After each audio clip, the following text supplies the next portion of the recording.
ಬಿಜೆಪಿಯಿಂದ ಮಾಜಿ DCM KS Eshwarappa ಉಚ್ಚಾಟನೆ.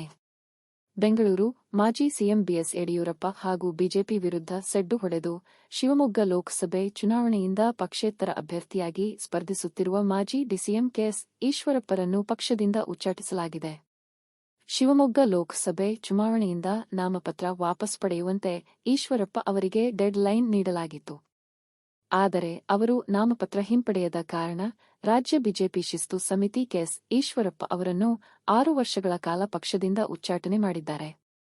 ಮಾಜಿ ಮುಖ್ಯಮಂತ್ರಿ ಬಿಎಸ್ ಯಡಿಯೂರಪ್ಪ ಅವರಿಗೆ ಸೆಡ್ಡು ಹೊಡೆದು ಅವರ ಪುತ್ರ ಬಿವೈ ರಾಘವೇಂದ್ರ ವಿರುದ್ಧ ಬಂಡಾಯ ಅಭ್ಯರ್ಥಿಯಾಗಿ ನಾಮಪತ್ರ ಸಲ್ಲಿಸಿದ್ದ ಮಾಜಿ ಡಿಸಿಎಂ ಕೆಎಸ್ ಈಶ್ವರಪ್ಪ ಅವರು ಕೊನೆ ಕ್ಷಣದಲ್ಲಿ ನಾಮಪತ್ರ ವಾಪಸ್ ಪಡೆಯಬಹುದು ಎಂಬ ಬಿಜೆಪಿ ನಾಯಕರ ನಿರೀಕ್ಷೆ ಹುಸಿಯಾಗಿದೆ.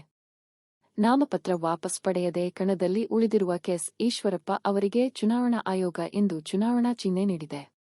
ಕಬ್ಬಿನ ಜೊತೆ ಕೈಕಟ್ಟಿಕೊಂಡ ನಿಂತ ರೈತನ ಚಿಹ್ನೆಯನ್ನು ಈಶ್ವರಪ್ಪ ಅವರಿಗೆ ನೀಡಲಾಗಿದೆ. ಶಿವಮೊಗ್ಗ ಲೋಕಸಭಾ ಕ್ಷೇತ್ರದಲ್ಲಿ 3 ಪಕ್ಷೇತರ ಅಭ್ಯರ್ಥಿಗಳು ತಮ್ಮ ನಾಮಪತ್ರ ಹಿಂಪಡೆದಿದ್ದು, ಅಂತಿಮವಾಗಿ ಈಶ್ವರಪ್ಪ ಸೇರಿದಂತೆ 23 ಅಭ್ಯರ್ಥಿಗಳು ಚುನಾವಣಾ ಕಣದಲ್ಲಿ ಇದ್ದಾರೆ. ಬಿಜೆಪಿಯಿಂದ ಹಾಲಿ ಸಂಸದ ಬಿವೈ ರಾಘವೇಂದ್ರ, ಕಾಂಗ್ರೆಸ್ನಿಂದ ಖ್ಯಾತ ನಟ ಶಿವರಾಜ್ ಕುಮಾರ್ ಅವರ ಪತ್ನಿ ಗೀತಾ ಶಿವರಾಜ್ ಕುಮಾರ್ ಅವರು ಸ್ಪರ್ಧಿಸಿದ್ದಾರೆ. ಇನ್ನು ಕರ್ನಾಟಕ ರಾಷ್ಟ್ರ ಸಮಿತಿ ಪಕ್ಷದಿಂದ ಎಸ್.ಕೆ. ಪ್ರಭು, ಉತ್ತಮ ಪ್ರಜಾಕೀಯ ಪಕ್ಷದ ಅಭ್ಯರ್ಥಿಯಾಗಿ ಅರುಣ ಕೆ.ಎ, ಬಹುಜನ ಸಮಾಜವಾದಿ ಪಾರ್ಟಿಯಿಂದ ಎ.ಡಿ.